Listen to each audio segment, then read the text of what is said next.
Santiago was the first thing that was actually created for. Things like Kung Fu with David Carradine, that's why we brought in all this bamboo here. Oh, cool. Yeah, so a lot of different things shoot in the jungle, including on our left-hand side, they've even used the shack for things like Aquaman, the end credits scene where Black Manta's being tended to by Randall Park's character. Also in Annabelle Creation, the shack was used. Oh. And this particular cabin that we're going to get a little bit of a look at here, used in True Blood as Merlot. Oh, yeah. Also used in things like Pretty Little Liars and Heart of Dixie as well. This cabin. So that's where Kermit's in action. Also in that lagoon on our right-hand side, for our Gilmore fans, it's a spot where Luke pushed Jess into the water when they were crossing the bridge, right here in our lagoon.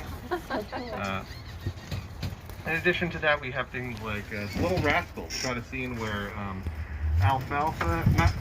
Spanky and Buckwheat were fishing off the end of a dock here in the lagoon at one point. There's also an episode of ER where George Clooney's character, Dr. Ross, saved a child from drowning. That was in the lagoon as well. So just a lot of different things here. And we're actually driving onto a section of Jurassic Park. As I mentioned, we're an open lot, so anybody can film here, including Universal. So Jurassic Park, the scene for this particular spot was the T-Rex chasing the Jeep. What had happened is that most of that was filmed in Hawaii. However, there was a hurricane that actually rained out production for a time. So they decided to come here, shoot that chase scene right on this stretch of road. Of course, it appears much longer in the film just because they drove up and down a few different times, edited the cuts together, and you get what you see in the film. In front of us, if we have any fans of the show Pretty Little Liars, you might recognize Allie's parents' house from that show. This is going to be the first one of the facades that we see today. A facade is a type of set that is very good as an exterior because it does look just like a house. However, there's no interior inside. It's only about 4 feet deep. So those are only very useful for entrances, exits, establishing shots, or if you wanted to film a scene here in the driveway, it would also be useful for that, but you can't film inside because there isn't an inside. But that's as opposed to our practical sets right here in front of us. This one in particular used for $1 Million Baby. It was a barn $1 Million Baby. Also used in things like The Last Samurai. There's a scene where Tom Cruise and the samurai are escaping from the Japanese military. They come out of this cabin and run across a series of bridges over the lagoon. That was in that particular film. Also used as a cabin where Supergirl was held hostage at one point. Yeah, that was all right here in our cabin. Oh my god, yeah, I do remember. So yeah, the lagoon's also been used for things like Kong Skull Island. Most of that was shot on location. However, they had finished filming principal photography and realized that they needed some like little filler shots that are like 5 to 10 seconds long during the helicopter crash sequence. So they actually came here to Warner because it's more cost effective to just, once you realize you're only missing a few seconds here and there, you just come to one of the back lots and film those sorts of things with a smaller crew instead of bringing your entire crew back on location. So yeah, there was a helicopter crash scene in Kong Skull Island that filmed partially in our lagoon. Yes. Yeah, and that's going to be the case. There's going to be a lot of little pickup shots like that throughout the lot as well, which is where we'll get things like a lot of Marvel movies as well. I've done that sort of work here. Here, we're in Warner Village. This used to be what we called Laramie Street back when it was a western town. However, in the 1990s, we decided to change it to this suburban neighborhood. This can be seen in things like All American. They use the exterior as a part of their Beverly Hills. But these are all actually production offices. These are, again, just going to be facades. On the inside, they're going to look like office spaces for the things that you see on the plaques here. Pivoting, Shining Vale, Young Sheldon, Shameless, they all have production offices here. But the exteriors do get used, as I mentioned, in things like All American, in Be Positive, one of our sitcoms, in Bob Hart's Abishola, another one of our sitcoms, and in Pretty Little Liars as well. So yeah, on the left-hand side, house number 187 is seen both house by both original Liars of Santa's house and in Bob Hart's Abishola at Bob's house. One of the more distinctive ones again. Got the little columns outside. My personal favorite part of Warner Village is the fact that as we drive by here on the left-hand side, you're going to get a glimpse of the old animation building. That's going to be where characters like Bugs Bunny, Daffy Duck, Wile E. Coyote were all first created. Back before they were called Looney Tunes, when they were still called Merry Melodies. And speaking of animation, we're now approaching the bridge building, which was most recently seen in Space Jam 2. At the end of that film, you can see LeBron and Bugs Bunny walking away from our bridge building. Oh yeah, I do remember this thing. Yeah, it's a very distinct building, so if you have seen something with it, then you'll probably recognize it. It also appears in things like The Rookie. They staged some food trucks out here for you to get lunch in that particular show. Oh, I love that show. I watched that all the Gilmore time. Girls, they use this side of it to be a bus station where Rory goes to see Jess in New York. Oh. This is also used in things like Be Positive as a hospital. That's the one that you can really tell it kind of looks like a hospital, especially from this particular area. It's been things like a police precinct as well. It's a very distinct shape, but it is very plain on the outside. We don't put a lot of signage up on anything, so that way our art departments or whatever production can come in and turn it into that kind of a building for that particular show.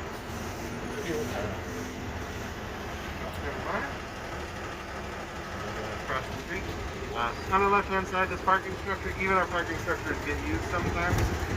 This thing had a fight scene in Supergirl at the top of this room. But the most important part of this parking structure is that the bottom floor is going to be our costume floor. So we're going to see some costumes from the window here on our left-hand side. And some of our costumes are in there currently, working on the various shows that are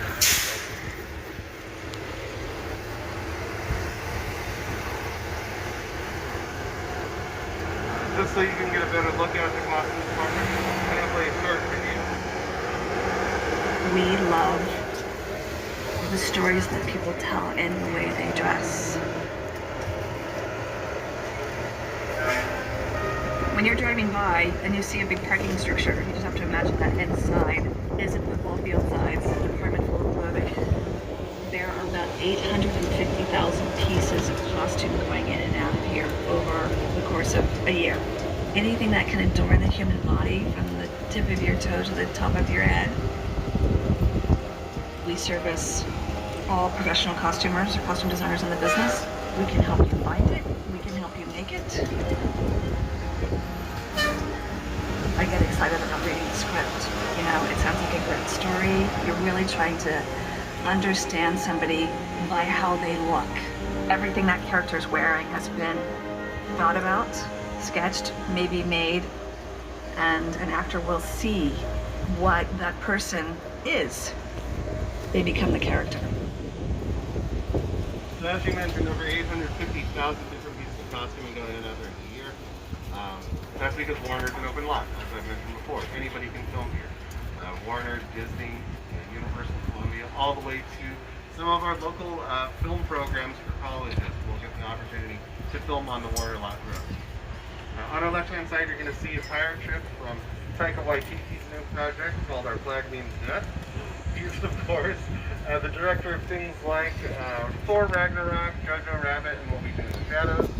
He's also appeared in many of those films, including recently he was in The Suicide Squad, and he was recently in Free Guy with Ryan Reynolds as well. Mm-hmm. Yep. True story. The original Ragnar. And so this is going to be a show about pirates, where he plays Blackbeard.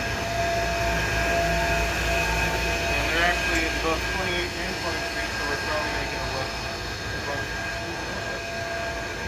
But yes, they've had all sorts of props and things out here. They've had some very big set pieces as well. And it looks like we're going to hear. It's going to be a TV show on HBO Max. So, and now you're going to see another pirate ship on our left-hand side.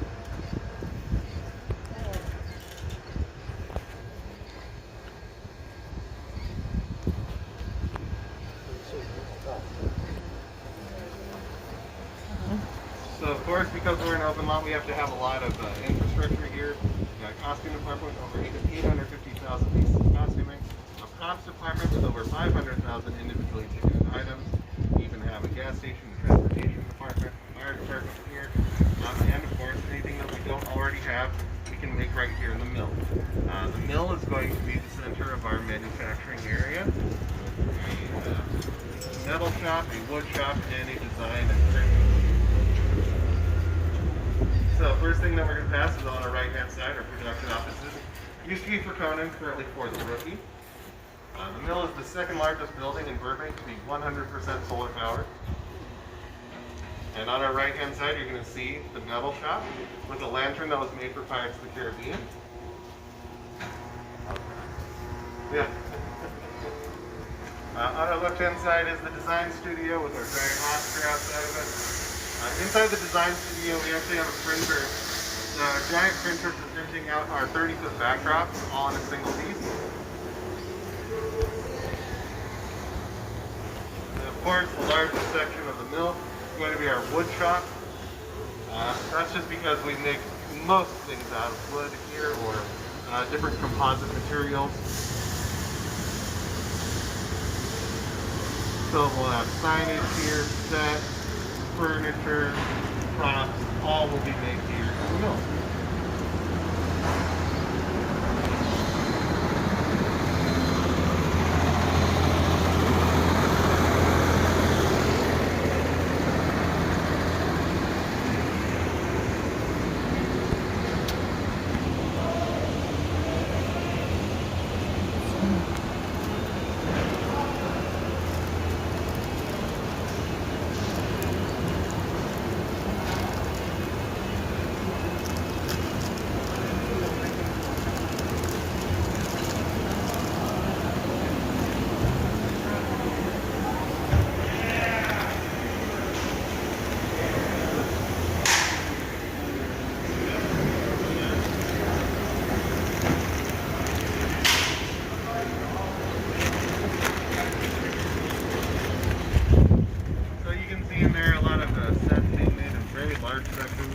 Also make them in smaller sections, stack them over what we call an A-frame, and wheel them out to whichever. But there are going to be some directors that like to use it for the water tank especially. Somebody like Christopher Nolan has filmed Tenet, scenes from Tenet, Inception, and Dunkirk, all in stage 16. No way! It used to be the same height as the other sound stages. However, there was a film in the 1930s called Cain and Mabel with Clark Gable and Marion Davies that wanted to film some very large water effects and dance sequences, so they wanted the extra space. What they decided to do was insert hand cranks underneath the stage, cranking it up a few feet at a time, raising it the additional 30 feet as they built underneath. And so another couple things that filmed there is The Perfect Storm, with Mark Wahlberg and George Clooney, prominently featuring the water tank, of course. Rebel Without a Cause, there was a drag racing scene in that particular film. There's also going to be things like, even things like Miss Congeniality 2, there's an underwater sequence in that particular film. Oh, and yeah, my favorite thing that filmed on stage 16 was the Goonies. They shot the pirate ship scene at the end of that film in stage 16. They built that entire cave, the lagoon, and the pirate ship. This building is this is going to be, this is just going to be our fire department right here. They also have some of our electrical department here as well. But here on stage 10 and 11, if anybody's seen The Flight Attendant on HBO Max, they're setting up for season 2 of The Flight Attendant. That's of course starring Kaylee Cuoco, who was in Big Bang Theory original. And 11 is going to be the first one of our dedicated stages. This one is of course the ER stage. ER, one of our longest running, most popular television shows. So they actually decided to dedicate the stage to the show after it was left. That's only going to happen for our biggest, longest running shows. So it's going to be things like ER, Big Bang Theory, Friends, 2.5 Men, and Ellen all have stages dedicated to them. Basically, if your show runs 10 or more seasons and becomes the #1 show on television at some point, you've got a good chance, but that's when they'll start considering. I'm going to have to go off mic momentarily because I'm actually going to be passing some production offices. So this area that is currently production offices used to be bungalows here at the Stars at the time that were here under contract with the Lyons. People like Marion Davies would have had what was called the dressing room area here. Of course, her dressing room would actually end up being between like 6 and 8 different rooms in one of our bungalows, just for the entirety of the wardrobe and her entourage while she was filming her awards. This is also going to be where Jack Warner's old office used to be as well. But now, we're in production office.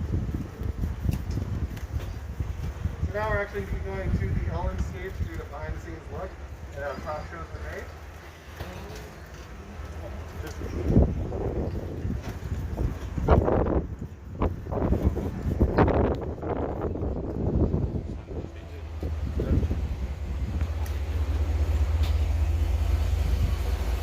So you'll notice as well, on each of the stages there is a plaque that features the year it was constructed and a bunch of different films and television shows that are shot here.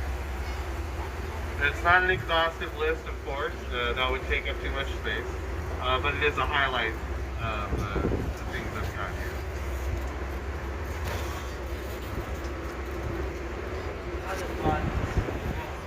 Yeah, exactly. Hey everybody. It's always Hi. Always sunny at Warner Brothers. yeah.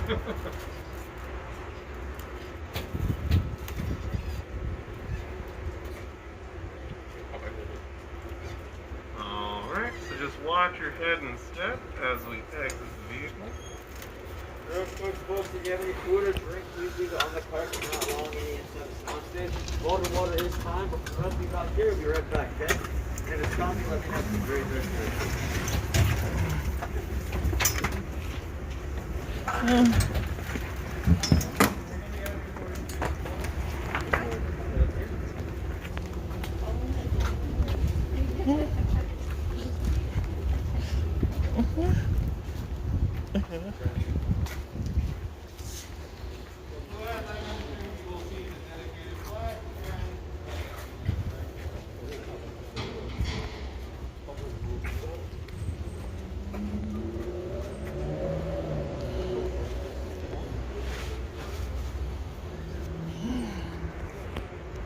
Things of like trouble without a cause, money supply.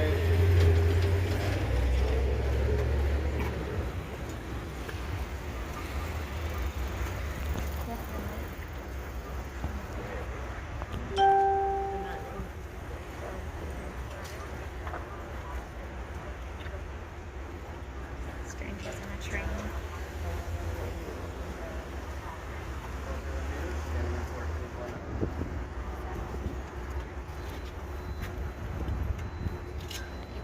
And of course, our first best picture winner in life.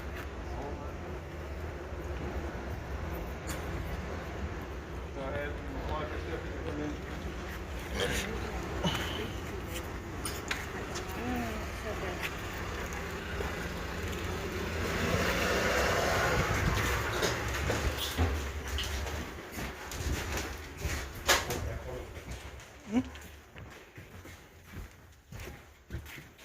So just a couple things.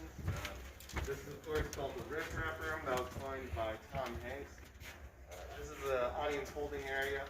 If you have standby tickets, you'll wait here, and if seats open up in the bleachers, you'll be able to go in. And if not, they will show the show here on big screens for everybody.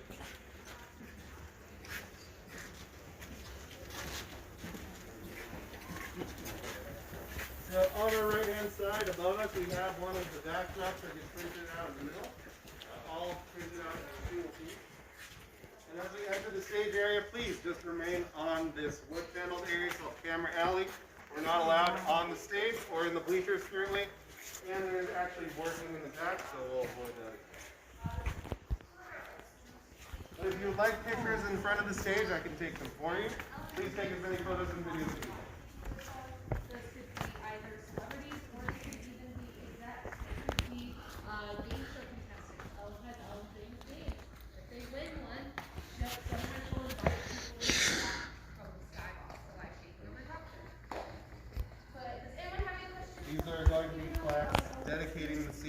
people that are important to Ellen or important to the show.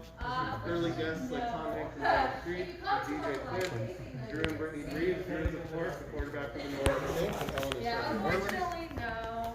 But we'll start making our way out to the stage. All right, let's now. make some room for Cleo and Drew so they can exit, please.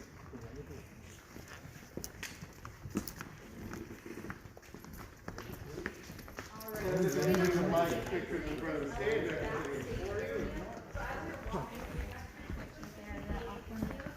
Yeah, you can't get on to the DJ booth, but you can take pictures of it. Yeah, I think that. Yeah, I could use a picture. Where? Sorry, no, we can't. Where do I stand for a picture again? Yeah, you can stand in front of the stage anywhere you'd like. Okay. All right. Just press this to shoot the camera. Just don't try anything. It's still filming. Okay. All right. 1, 2, and 3.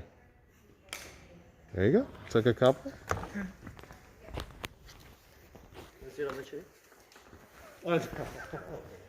We're not allowed on the stage at all, unfortunately. Okay. But yeah, so just a couple things I'll point out. We're of course standing on Camera Alley, which is why you'll see a lot of different tape marks here. Those are for the cameras. There's going to be between 5 and 7 of them here at once, filming different angles of the audience, of the stage. So those are all very large camera rigs. We're using 2 to 3 people on each one of them, so you can understand why we have to be very precisely coordinated. There's also going to be 3 stars. The center one being where Ellen comes out to do her monologues. Those are just some of the marks here on the stage. Of course, Twitch's DJ booth. He has a couple marks here as well for when they move it out. This is usually where the big blue curtain is going to be. This is also, you're going to notice, a lot of different lights up here. This is a very large lighting grid. Even big for a talk show. Ellen is, of course, a daytime talk show. So she simulates daylight, to set the appropriate mood, the appropriate energy. This is even more than a nighttime talk show would have. Something like Conan would have much fewer lights. And of course, if it was one of our sitcoms like Friends or Big Bang, they would have only lights for filming the stage area. This stage area is actually pretty large relative to what we have in a sitcom. Because in a sitcom, we would have 3 different sets here at once. So for something like Friends, you would have had the Central Perk set, Monica's apartment, and Joey and Chandler's apartment, all in the area that's just being occupied by this one stage. And so you're going to notice when we get to stage 48, when you actually get to see Leonard and Sheldon's apartment set from Big Bang Theory and the Central Perk set from Friends, you're going to notice how much smaller those are actually in person. We use a lot of things with depth perception, a lot of forced perspective tricks when it comes to things like that. You'll notice that the walls are built on a curve coming to a point at the back, and the props will get smaller as they get closer to the back of the room, just so it adds the illusion of depth for a camera. Cameras are a lot easier to trick than people are generally, because we look at it with 2 eyes, so we're able to have much better depth perception than a camera, which essentially functions as a single eye. So yeah, that's just some of the stuff here. So do the bands, are they on the wood or are they over in that area? Yeah, they'll usually be back here. And where about when she's playing the different games? For Game of Games, they use No. Game of Games was 16. 16. Yeah, but when she's like does the Just on the the show. different show on her show when she does. Oh, okay. Yeah. That's All those games are different, so Are- sometimes they can be back here in this area, sometimes otherwise they they'll can be need over here. the entire A other lot stage. of the times, it's kind of like in between where I am and where you are. A lot of times it's this area. Yeah. For some other games, bigger games, they can be flexible. They can have different areas. That's Yeah. where she Stopping parks people the from- cars when she does the car away. Yeah, that'll be right. And they come from that way, the guests. Yeah, a lot of times the guests will come from back there. There's of course also when they jump out and scare people from behind the little table. I'm waiting on something. You'll notice, and you notice that the stage is built up a few feet, so that way you can actually hide behind there. Yeah, Oh, that's There you go. Mister. yeah, just some little details that you notice now. And are those do those chairs have covers on? Yeah, they're them? covered Okay, currently. No, those aren't going to be. They've been gone for about a year now, so that's why they're covered up. That's also going to be backstage covered up just because. But they'll just do that between takes. Yeah, she'll just have her text move stuff around in between takes. All right, so if we're good with pictures, yeah, it does look smaller in person. That's almost, yeah, that's a Central Perk. Once you see that, it's much smaller. But yeah, so let's go ahead and head out so we can get the rest of this. As we exit, you're going to notice one of our camera rigs on our right-hand side. You'll get an idea of how large those are. This one's even larger because it does have the boom arm that's used for large sweeping shots. But we have between 5 and 7 cameras on the stage at once. You understand why we need to be very coordinated. As we go to the back, you're going to see some props for upcoming games during the season. Those are the only things we're not allowed to take pictures of, and that's just because they haven't appeared on television yet, so they're technically spoilers. You're lucky. Yeah.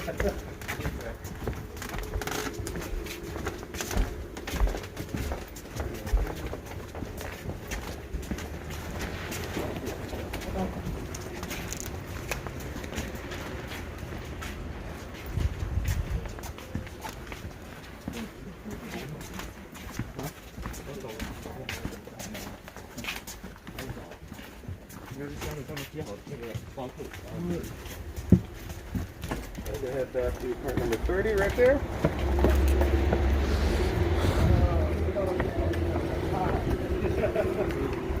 Very nice.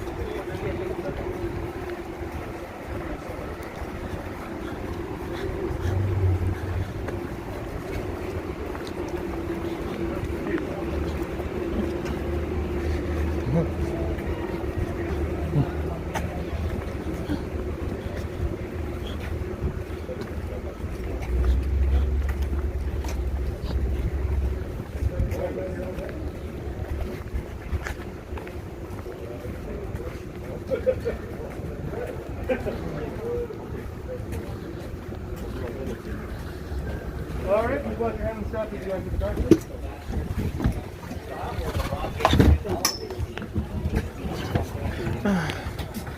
Blazing Saddle. At the end of the film, a bunch of cowboys run out into the streets of Burbank, and that was through gate 2. Stage 6, yeah. Stage 6 also used prominently in Space Jam 2. This is where a lot of the scenes where LeBron was working with Bugs Bunny and stuff like that were. And things like Pretty Little Liars, a lot of the interiors would have been filmed in Stage 6 and 7. So now we're going to be passing another one of our unique stages, Stage 15. It's the only one with exterior windows because it used to be the home of our old art department. So back before, we had very advanced lighting and things like that, like we do now. The best source of light was going to be natural light coming in. So it was very useful for our artists to actually see the things that they were painting. We're going to get another look at Stage 16.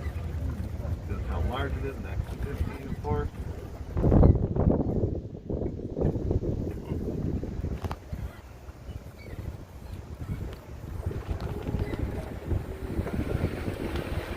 So I've already mentioned Jack Warner. I'll mention the other Warner brothers now too.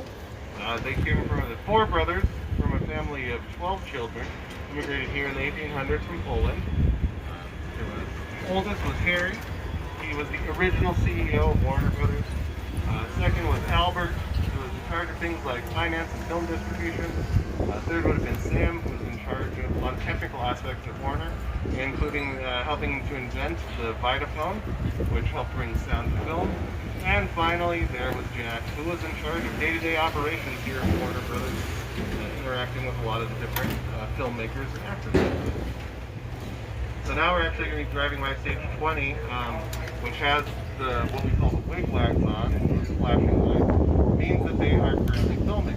So I have to go off mic for a moment to make sure we don't accidentally mess up the sound for a take. This is for Ellen Jones' first.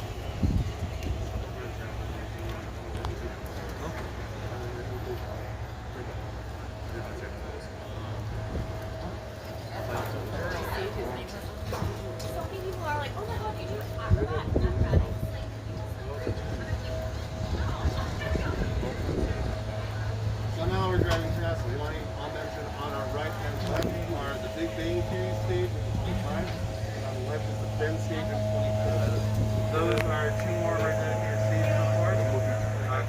So he's in the show Ballpark on the show. On our left-hand side, it's being used for young children. And on our United States Bell and Bob Marks off the shoulder is going to be 25. Came to America, found a little Hollywood. Yeah, that was one of the principal actors for Bob Marks off the shoulder. That gentleman is named Billy Gardell. He's also in things like Mike and Molly.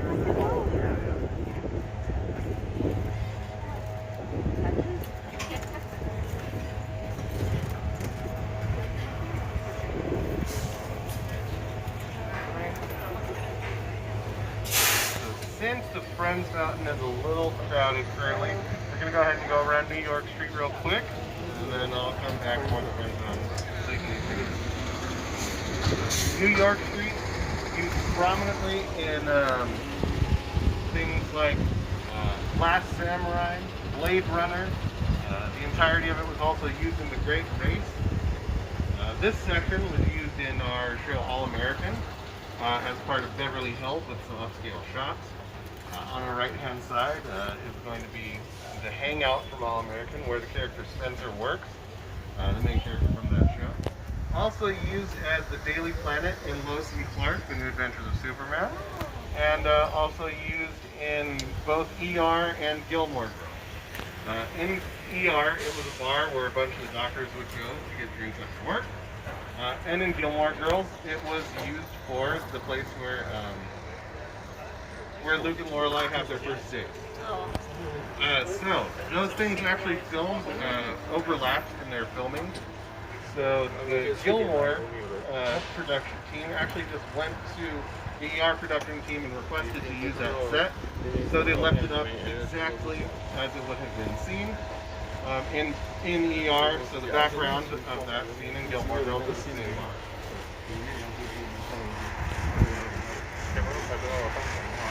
So right in front of us with the HBO Max Europe launch sign is going to be Stephen J. Ross. This is where a lot of our filmmakers will bring their films first for investors and executives to see. And of course we do have special events here occasionally, like the HBO Max Europe. Employees will also occasionally get a chance to see films here. And he already knows our water tower on the right-hand side. Stands at 133 feet tall, capable of holding over 200,000 gallons of water. It is currently empty though, and that's because in the 1930s, it used to fire fire department. But there was an earthquake so severe that they were concerned that it would collapse. So, rather than risking that falling on top of the fire department, they decided to drain it of the water and move it to where it currently stands. Now we're going to be passing a trompe-l'oeil wall on our left-hand side. This is a technique used to give the illusion of depth. It's another forced perspective trick to where if you film it or take pictures of it, it will look like a lot of those spots are more three-dimensional than they are. A lot of the ledges, these curtains coming out of the window. That's a very good spot to see that trick. As I mentioned before, cameras are much easier to trick than people are generally, because cameras are much worse at depth perception. This is the sort of thing that would have been used all the time back before we had things like CG to do a lot of the background. You'll notice there's a lot of matte paintings and things like that in old films, so those techniques don't get used as much anymore, but still a very fun example of that sort of thing. Oops, I'm gonna let this truck go by.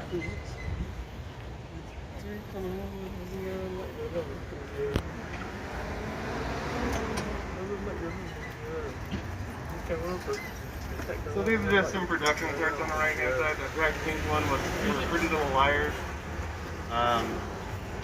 Yep. The rookie has this one that has a little police badge on it. We allow whichever productions are filming here to customize their production cards however they'd like. And it's just a little flair that they like to add sometimes. We do have Batman cards and things like that, and there's also been things like a Lex Luthor card when Superman Returns was filming here.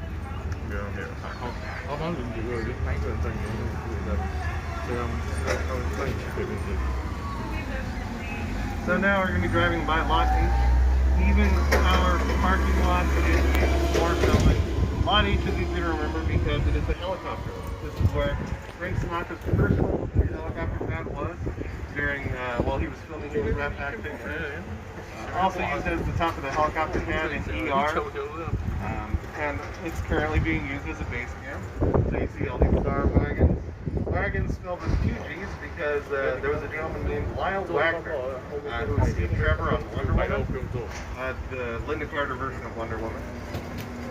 He thought that the principal actors weren't getting good enough accommodations, so he decided to start a luxury trailer business.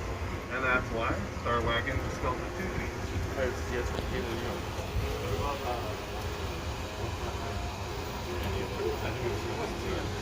Once upon a time in Hollywood, I think did a couple pickup shots, but I think they mostly used the Paramount water actually.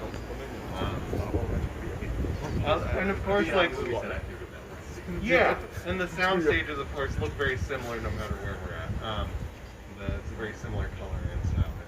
So here on the New York Street section, we have a couple different theaters that have been used in various things. This one with the Jesus Saves banner closer to us was used in Big Bang Theory. There's an episode where the boys go to see Raiders of the Lost Ark with an additional 21 seconds of film, but they're unable to get in, so Sheldon steals the reels of film and runs out into the street, being chased by everybody in the theater. So it's right there. The bigger theater with all the light bulbs is used in Friends, where Jerry has his first big movie premiere, and Chandler falls asleep in the theater. That's right there. It's also used in things like Whatever Happened to Baby Jane, the original A Star is Born with Judy Garland. That one's been used a lot. And The Rocketeer as well. It's the exterior to the club where they have a big fight scene. That's all right here in New York. On our left is Chicago. Very noticeable because the L train tracks. The L train tracks, of course, appearing things like ER and Shameless. Shameless also used Patsy's Pies, which is here right in front of us. The laundromat from Shameless is right here next to us. And the ambulance bay from ER would have been built right on top of where those big wooden doors are. This gray building was used in Batman Returns as the Gotham City Hall of Records. That's where Danny DeVito's Penguin would have gone to research his family history, discovering that his family were the Cobblepons.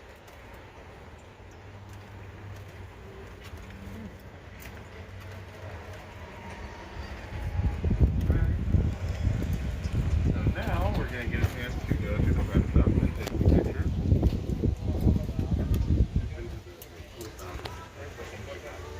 That's cool. Yeah. Yeah, Dark Knight was mostly on location.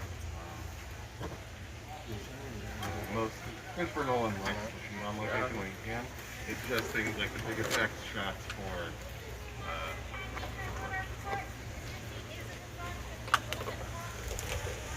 you can both park here. Alright, just watch your head and step as you exit.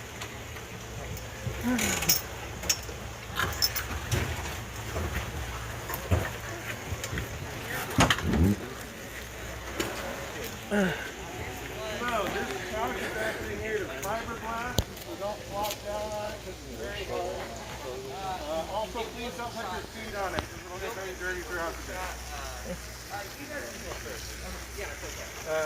you'd like to picture together, I can take pictures to your group.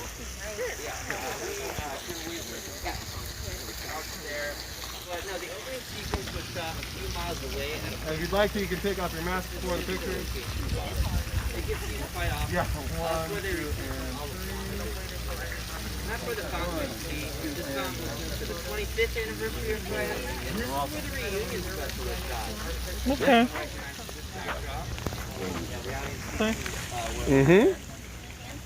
And then, yeah, a few more scenes from. All right, 1, 2, 3. I'll get a little closer for one. 1, 2, and 3. There you go.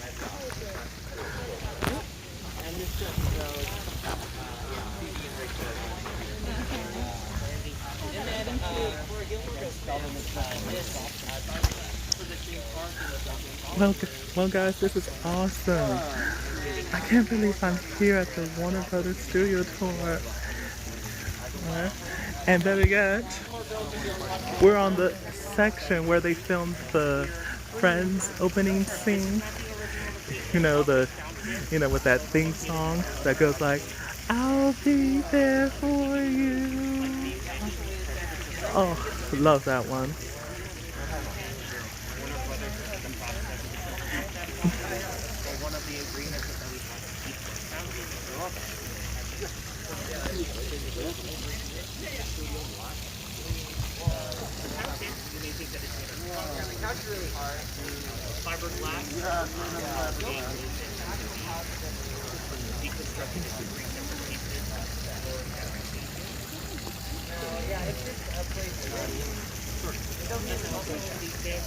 Alright. So we can go ahead and keep moving if my group's good. This courthouse right over here was used in the 1960s for the Adam West. This is going to be the trail where Phoebe and Rachel go running together in Friends. Yep. And she discovers, yep, Phoebe has a weird run. Also right here is where in Big Bang Theory, Sheldon gives away a bunch of cats. He keeps giving kids $20 and a cat. That was right here in this area of the park as well. The other side of the park is where Ross played rugby and became Red Ross to impress Emily. It's also a spot in Big Bang Theory where they go flying kites together in an episode. This courthouse, of course, very noticeable right here. Is going to be from things like Argo. Ben Affleck has lunch on the steps right here. In Hail Caesar, they build out the steps to have a dance sequence. In the Frank Sinatra Rat Pack musical, Robin and the Seven Hoods, you see Chicago, My Kind of Town, right on the steps of the courthouse. And finally, it's appeared in 3 of our different superhero television shows. In Supergirl, this was a bank where a couple bank robbers come out. They have a fight scene in the streets here. In Linda Carter's Wonder Woman, this was the National Treasury Department in an episode. And finally, in the Adam West Batman television series, this was Commissioner Gordon's office. Many times throughout the show, they'll run up the steps to Commissioner Gordon's office. However, that was a recycled shot. You'll notice now, if you watch it, there's a woman in a red dress that walks by the bottom of the frame each and every time, indicating that it's the same shot over and over. All right, we'll go ahead and get back on the park. Okay. Yeah. The television show is shot, and it doubles as a bunch of different embassies. That's, of course, the spy show where they go all around the world. The main difference between each embassy is just that there's a different flag outside each time. And finally, in the 1982 version of Annie, that's Danny Warbucks' creation.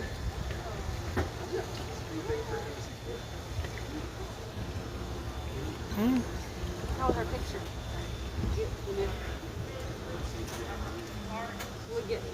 We'll plug your phone in. Put your charge on. We'll fix it. No, I got way to go. Okay. No, I'll write kind of where. Lynn was just mentioning that here, this beige building with the brick and the green trimmed windows. That's going to be in Friends, where Ross and his much younger girlfriend break up.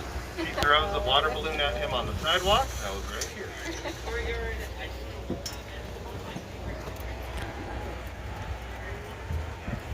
As I mentioned, Marvel movies will come and shoot pickup shots here occasionally, which is why in Age of Ultron there's a scene where Scarlet Witch and Quicksilver decide to help the Avengers for the first time when they're fighting Ultron. And I was right in between these two buildings. They just set up a little market area. Like I said, there's just times that they realize after principal photography is done that they've missed a couple shots, or they need something for continuity's sake to make everything make sense. So instead of picking up their entire crew and moving back to where they were filming, they'll just bring it to right here at Warner or one of the other back lots, just to get those little 5 to 10 second scenes done. On our left-hand side is Cafe Surla lot from La La Land. That is, of course, where Emma Stone's character works in that particular show, in that particular film. She mentions that she gets to work across the street from the last standing set to Casablanca, and that's right in front of us. This is going to be Pierre's Cafe in Casablanca. This is where Humphrey Bogart and Ingrid Bergman's characters first meet. So when he says we'll always have Paris, he's referring to right here.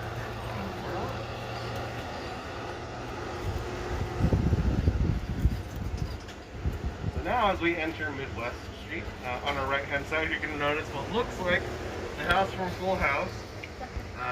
That is a real place, though.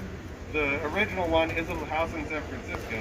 However, the owners got tired of people taking pictures of their house, so they actually remodeled and repainted. So when we decided to do Fuller House, we had to create our own facade right here that looked like Full House. So now we're going to be entering Stars Hollow, Connecticut from Gilmore Girls, Rosewood, Pennsylvania from Pretty Little Liars. It's also going to be things like River City, Iowa and the Music Man, Falwell, Massachusetts in Elvira, Mistress of the Dark. This is also going to be Hazard County, Georgia in Dukes of Hazzard. It has been in over 200 different films and television shows. Midwest, which is why we give it the nickname Anytown, USA. Mm. So you're going to notice a lot of different things, of course. For our Gilmore Girls fans, the gazebo is very noticeable prominent there. It's also been used in things like Bonnie and Clyde, Cool Hand Luke, East of Eden, the James Dean film. In front of us is another one of the forced perspective tricks that I talked about. You'll notice that the buildings get a little bit shorter and the windows and doorways will get a little bit smaller as they go back. That gives the illusion of depth if you take a picture of it or if you film it. It'll look like that street goes a lot farther back than it actually does. Just some of the things we do. To add a lot of character or production value to a lot of our different. Is this Luke's? Luke's Diner is back behind us. I'll actually point it out. Okay. This is the Right here on our left-hand side is the Cupcake Shop from Pretty Little Liars.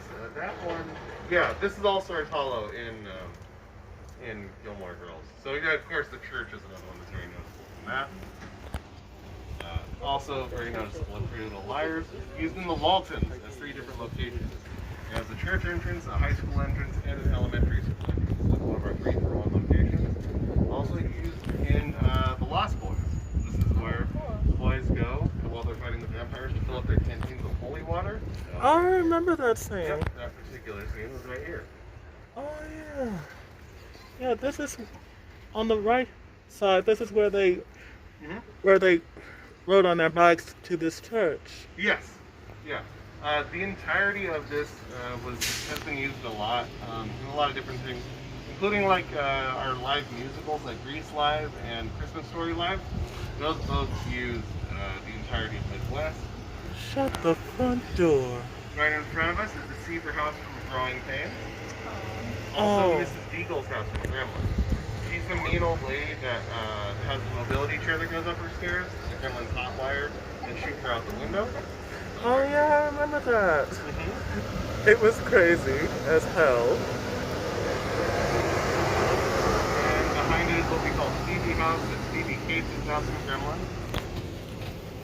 I'm actually going to stop here so we can get a closer look at one of our practical sets. So just watch your head and step as you exit, please. Okay. My God.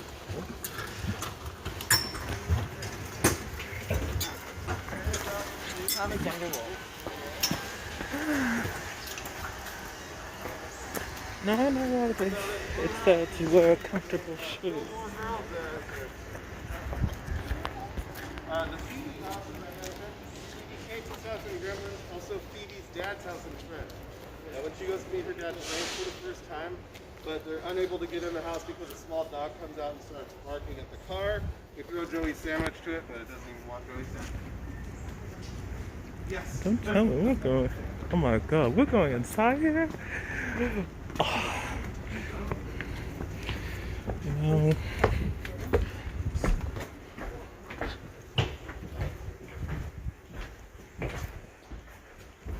Wait, I think. Wait a minute, I remember this house as well. This is where they did the Conjuring maze. Yes, yes. This I recognize that doorway. Horror made here was right in Midwest for the most part. So yeah, our Halloween events that we had here. So this area, this is going to be one of our practical sets. You'll notice the second floor is not finished, and that's going to be the case for almost all of our practical sets because lighting and sound equipment is very useful to have that area up there so that we can keep it out of the camera frame at all times. Another thing that we like to do, of course, is leave all of the light fixtures empty, and that's because those get switched out very regularly. Those are going to be very indicative of a time period. So if you shoot something that's taking place in the 1800s, you don't want to have a fluorescent light bulb. And if you shoot something that's taking place in modern days, you don't want to have like an oil lantern or something in there either. Doorknobs are also going to be left empty most of the time. And that's just because those are indicative of a particular character's style. They can be ostentatious or very plain, and they can be very old or very new. So those are just the little details that our art department will first change for most of our houses. You'll also notice that this is not a real wood floor. This is going to be laminate, and that's because real wood floors are more expensive. They're very permanent. Laminate, on the other hand, can be switched out very easily. It's also a lot quieter than a real wood floor. If you've ever worn heels and walked on a wood floor, you know it makes a knocking sound. So you don't want to lose a take for sound just because somebody's walking in the middle of a line. So yeah, that's why we like to use laminate instead of real wood floors. And we'll go ahead and head to the back. It is, but laminate also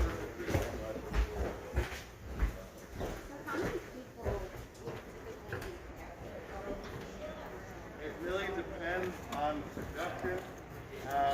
We would have generally a camera person, at least 2 actors, and a sound person, and a lighting person. So 5 or 6 people generally.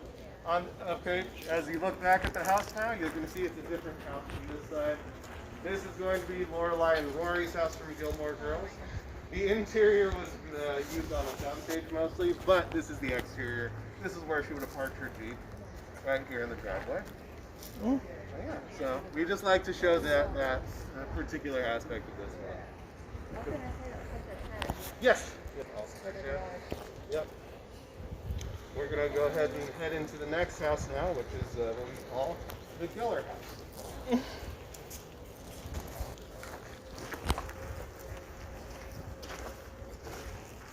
So just watch your step as you come in, please.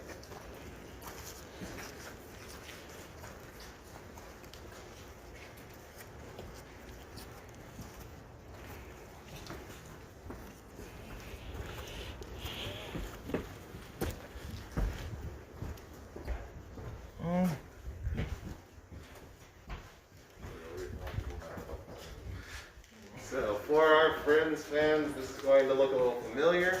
The kitchen in particular, used in the episode, the flashback episode where Monica drops the knife and cuts up the end of Chandler's pinky toe. That was right here in this kitchen. The entirety of the Killer House, of course, used in the one with the prom video, where Ross tries to take Rachel to prom, but Chip shows up late. Was this house as well. A couple things you'll notice that I like to point out about the kitchen.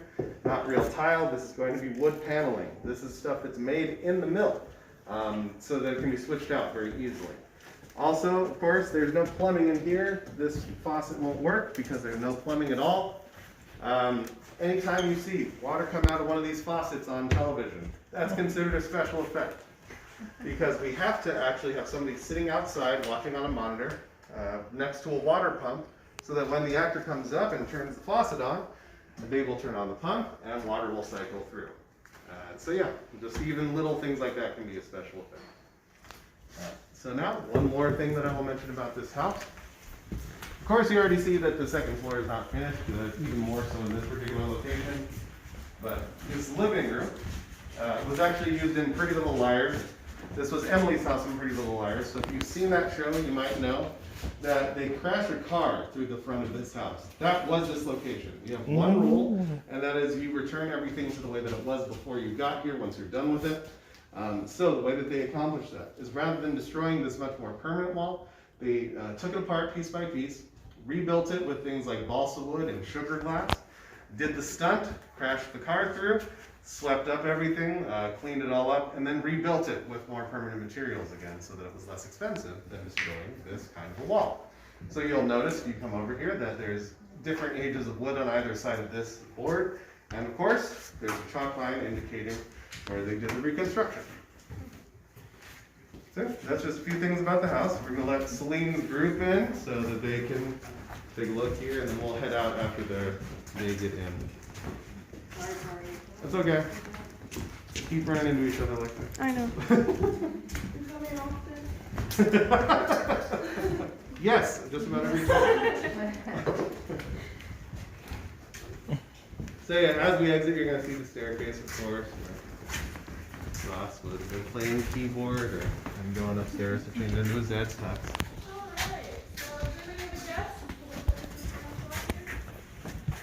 So now as we're going to be heading back to stage 48, do I have any questions from anybody on this? I'm good. Okay. If you think of anything, just mention it and I'll try to address it. For Dean's wedding, they Where took are you out right the gazebo. Yeah. Did they actually lift that gazebo? Yeah, that gazebo can be removed, and it has been removed many times, including for the music band. That was one of the things that's up here as well. If you actually just go to, there's some neighborhoods in LA, like in Pasadena, that they actually film things like Halloween, like they have the original Michael Myers house there in Pasadena. But yeah, we don't, there's not any, a couple of the Conjurings that have filmed here on sound stages. Soundstage, I believe it's a soundstage 10. We had somebody come in and bless soundstage 10 because they were filming one of the Conjuring in that particular stage. Yeah. Yeah. And then I believe it was Annabelle Creation, shot partially in the jungle. And in the church, there was, I believe it was The Conjuring 2, shot partially in the church. So yeah, those are the ones that made. Yes. So that was probably our horror made here event that we have every once in a while. I don't think they're going to do it this year, but they did. They set up a bunch of mazes and stuff here in Midwest, in particular. Stage 30 was also used prominently in things like the West Wing. That's where a lot of the photography for West Wing took place. Was the 30. And we have a section called the Brownstone section. For West Wing, they did use things like New York Street as well. So now I'm going to be taking everybody to stage 48. That's going to be our From Script to Screen exhibit, featuring things like our two sets that I mentioned earlier, the fully reconstructed Central Park and Leonard and Sheldon's apartment. You're going to get to see the sets with a bunch of the original props. Of course, the real Friends couch is going to be there, not one made out of fiberglass. There's also going to be a bunch of scripts from some of our old films and television shows, animation stills from things like Batman the Animated Series, a bunch of different costumes from things as far back as like My Fair Lady, and as recent as A Star is Born with Lady Gaga. There's also going to be a bunch of different special effects exhibits. Here there's going to be post-production and learning about special effects. There's going to be a motion capture exhibit, a green screen exhibit. There's also going to be a forced perspective table where you can see how they made Gandalf look so much taller than the Hobbits in Lord of the Rings. That's all going to be in stage 48, as well as things like sound design and voiceover. There's all sorts of stuff in there, interactive exhibits like I mentioned. And then once you're done with that, you're going to get the chance to see our Harry Potter and DC Superheroes exhibits on Action and Magic Made Here. Those are going to be a lot of interactive exhibits as well. For our Harry Potter fans, there's a sorting hat, there's a potion making class, there's Harry's room under the stairs at Rivet Drive. And for our DC fans, we have a ton of different costumes, props, and vehicles that are used in the various DC properties. We have two different Batmobiles, one of the tumblers from the Christopher Nolan Batman, and then one of the Tim Burton versions of the Batmobile as well. That's all going to be in Action Magic Made Here. Again, these are both going to be self-guided portions, so please take your time, take lots of pictures, most importantly, have fun. If you've enjoyed your tour, my name is Christian, I always appreciate a good review. And if you did not enjoy your tour, you can leave a review for Brad, and it'll be signed by me. But have a good rest of your day here at Warner Brothers. Thank you. Thank You're you. welcome. Hi, Jessica. Hello. Well guys, that was the end of my studio tour. So if you like this video, like, comment, subscribe, and be sure you all stay safe, stay healthy, and have a good time. Bye. Welcome to the tea party.